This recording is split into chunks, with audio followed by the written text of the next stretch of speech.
बिस्मिल्लाहिर्रहमानिर्रहीम। अस्सलाम वालेकुम स्टूडेंट्स, आप फर्स्ट ईयर मैथमेटिक्स का लेक्चर नंबर 13 देख रहे हैं। यह हम एक्सरसाइज 1.3 स्टार्ट करेंगे। तो ALP में जो पहला क्वेश्चन है उसका वो है question number 2, find the multiplicative inverse of the following.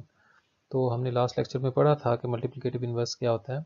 For every non zero complex number z there exist a unique non zero complex number z inverse, जिसको 1/z भी लिखते हैं, सच दैट के z और उसके मल्टीप्लिकेटिव इन्वर्स को multiply करें तो आंसर मल्टीप्लिकेटिव आइडेंटिटी यानी 1 आ जाता है। तो z का मल्टीप्लिकेटिव इन्वर्स था 1/z।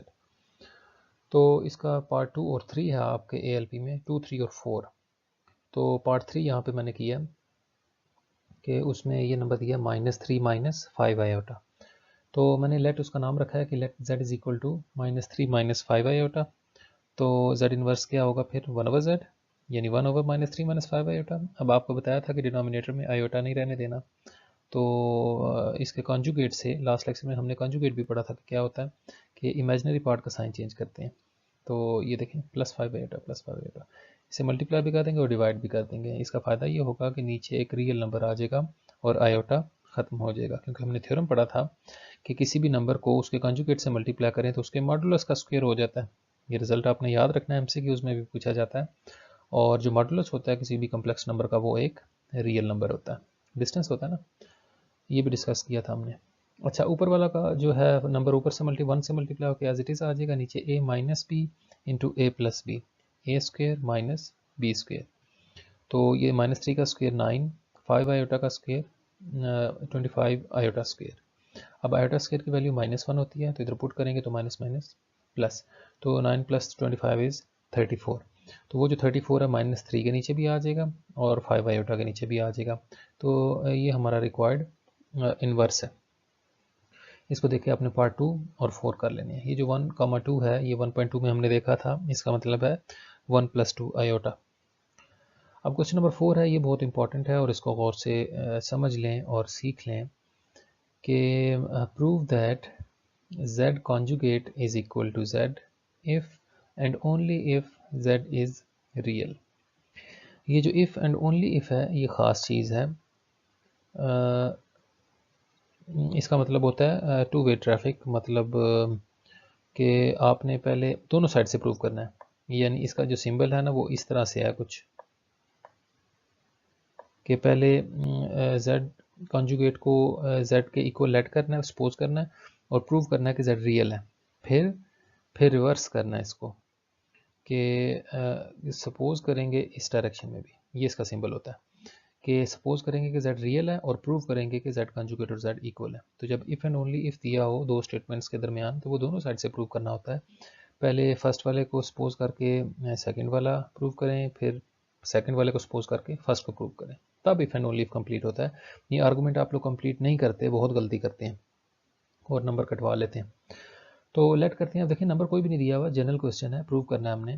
तो अपने पास से कोई पर्टिकुलर नंबर नहीं ले लेना, जनरल जो नंबर कोई लेट कर लें। Let z is equal to x plus iota वाई। तो फिर z का कॉन्जुगेट क्या होगा, x माइनस आयोटा वाई। ये z के ऊपर बार है छोटी सी जो आपको नजर आ रही है।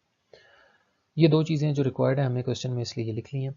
अच्छा, एक और बात जो पिछले लेक्चर में हमने सीखी थी कि ये जो नंबर z है इसका रियल पार्ट है x और इसका इमेजिनरी पार्ट है y, आयोटा वाई नहीं, जस्ट वाई। तो जो रियल नंबर होते हैं ना, हर रियल नंबर भी कम्प्लेक्स नंबर होता है। कि फॉर एग्जांपल 3 है ना, तो 3 को लिख सकते हैं 3 + 0 आयोटा। तो जो रियल नंबर होते हैं वो कैसे होते हैं कि उनका इमेजिनरी पार्ट 0 होता है। तो इन बातों को ज़हन में रखते हुए देखें प्रूफ स्टार्ट करते हैं कि अब इफ़ एंड ओनली इफ़ है ना दो चीज़ों के दरमियान। तो मैंने आपको तरीका बताया कि पहले इसको सपोज करेंगे और इसको प्रूव करते हैं। चलें देखें, suppose z conjugate is equal to z। अब z कॉन्जुगेट की वैल्यू तो ये है x माइनस आयोटा वाई, ये लिखती, और z की वैल्यू ये थी इक्वेशन 1 में x प्लस आयोटा वाई। यहाँ से देखें किसी एक साइड पे शिफ्ट कर लें इनको, तो x लेफ्ट पे जाएगा तो देखें -x होगा, तो इस पॉजिटिव x से कैंसिल हो जाएगा। और ये आयोटा वाई लेफ्ट पे जाएगा तो ये माइनस हो जाएगा, माइनस आयोटा वाई और माइनस आयोटा वाई मिलके -2 आयोटा वाई बन जाएगा। अब आपको सिखाया था कि ये कुछ नंबर्स रियल नंबर्स, ये कॉम्प्लेक्स नंबर्स, ये मल्टीप्लाई हो रहे हों और इनका आंसर 0 आ रहा हो, तो इसका मतलब है कि इनमें से कम एक 0 है। तो -2 भी 0 नहीं होता, हमें पता है आयोटा भी 0 नहीं होता, इसकी वैल्यू स्क्वायर रूट ऑफ -1 है। इसका मतलब है फिर y ही 0 होगा। तो -2 आयोटा 0 नहीं है ना, यहीं यूँ समझ लिए -2 आयोटा 0 के इक्वल नहीं है, तो dividing both sides by -2 iota, तो y की वैल्यू आ जाएगी 0। तो हमने करना क्या था, हमने सपोज किया हुआ है कि z कॉन्जुगेट z के इक्वल है और प्रूव करना है कि z रियल है।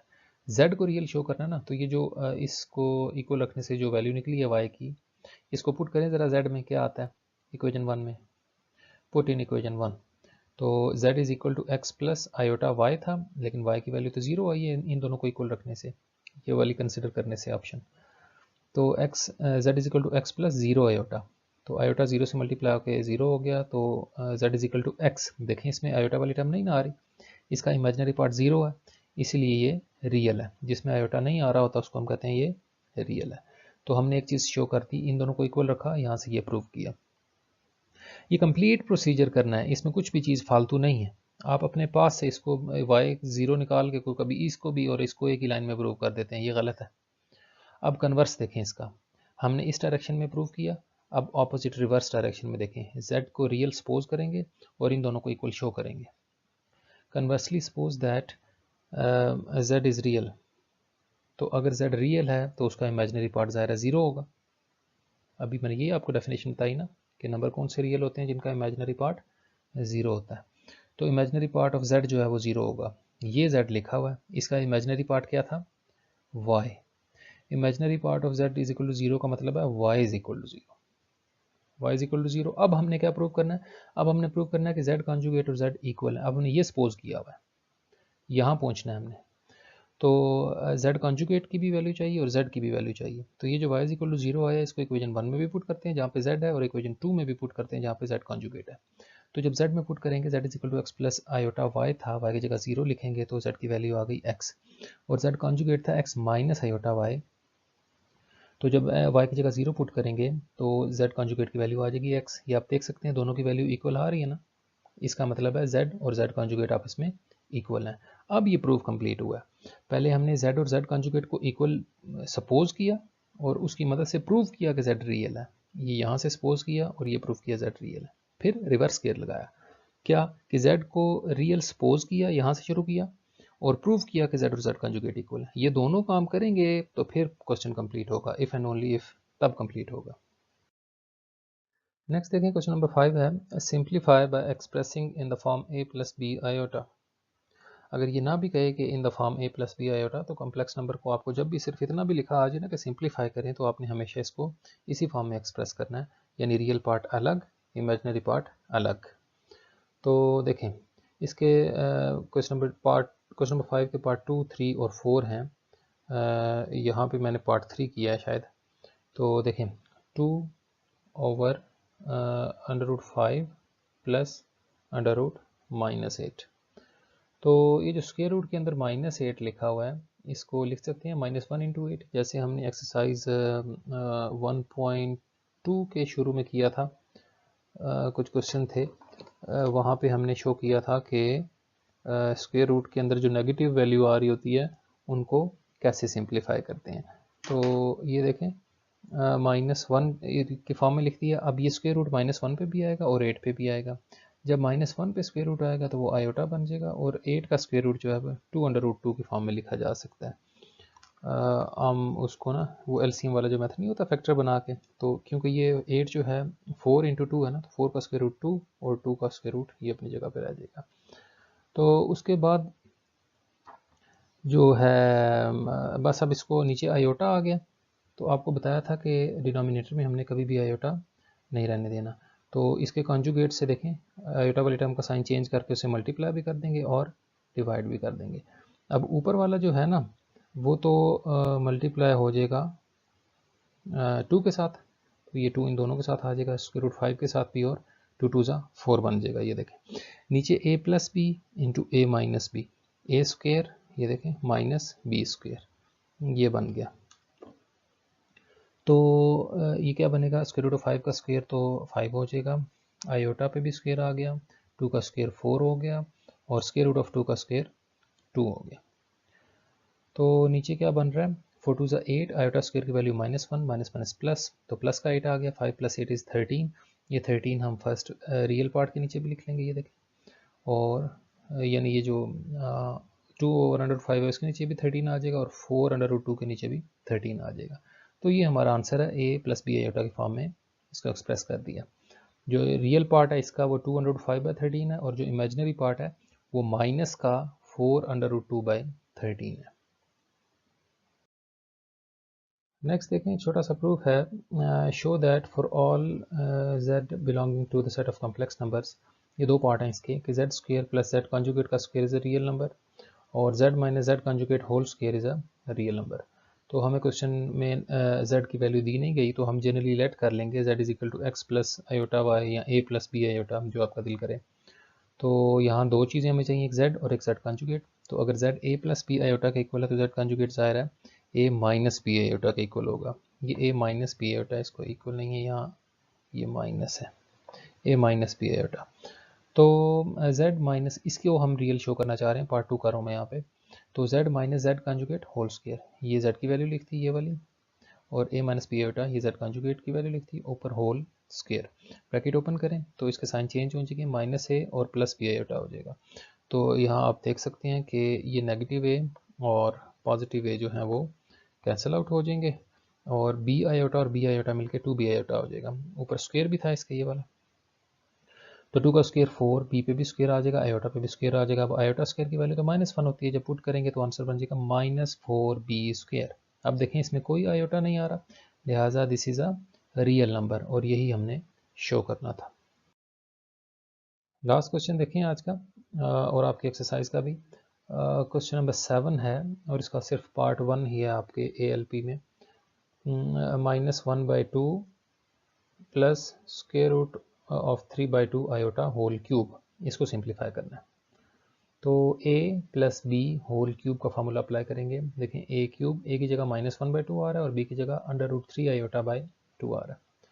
तो a³ + b³ + 3a² b + 3ab², ये फार्मूला है।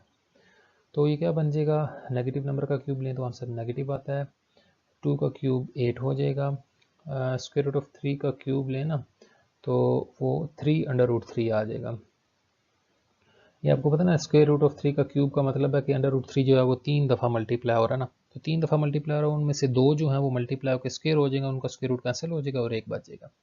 इसी तरह 2 का क्यूब जो है वो 8 होता है, आयोटा पे भी क्यूब आ जाएगा, +3 -1/2 का स्क्वायर प्लस का 1/4, √3 आयोटा/2 अपनी जगह पे लिखा हुआ है, प्लस माइनस माइनस 3 1 3/2 बन जाएगा ये, √3 का स्क्वायर 3 और 2 का स्क्वायर 4, आयोटा पे भी स्क्वायर आ जाएगा। तो ये -1/8, 3√3/8, और आयोटा क्यूब की वैल्यू माइनस आयोटा होती है। ये हमने 1.2 में सीखा था कैसे सिंप्लीफाई करना है। आयोटा क्यूब में से iota square into iota cube को लिखा जा सकता है iota square into iota. Iota square की वैल्यू -1 और एक आयोटा साथ मल्टीप्लाई हो रहा है, तो -1 को आयोटा से मल्टीप्लाई करेंगे तो माइनस आयोटा, प्लस इनको मल्टीप्लाई कर लेते हैं, ऊपर 3/3 और आयोटा आ रहे हैं, नीचे 4 2 8 आ रहा है। यहाँ पे आयोटा स्क्वायर की वैल्यू -1 पुट करेंगे तो साइन चेंज पॉजिटिव हो जाएगा। ये देखें 3 3 9, 2 4 8, ये बच रहा है। तो यहाँ पे ये माइनस प्लस माइनस हो गया, तो इनको गौर से देखें अगर आप, तो 3/3/8 आयोटा नेगेटिव का और 3/3/8 आयोटा पॉजिटिव, ये दोनों कैंसिल हो जाएंगे। -1/8 + 9/8 बचेगा, इनका एलसीएम लेंगे तो -1 + 9 इज़ 8/8 विच इज़ 1। तो ये हमारा रिक्वायर्ड आंसर है। तो इसको देखते हुए आपने एग्जांपल 5 कर लेनी है जो आपकी एलपी में है, √3 + आयोटा होल क्यूब का फार्मूला इस पर लगा देना है। तो यहाँ आपका चैप्टर नंबर 1 क्लोज हो गया।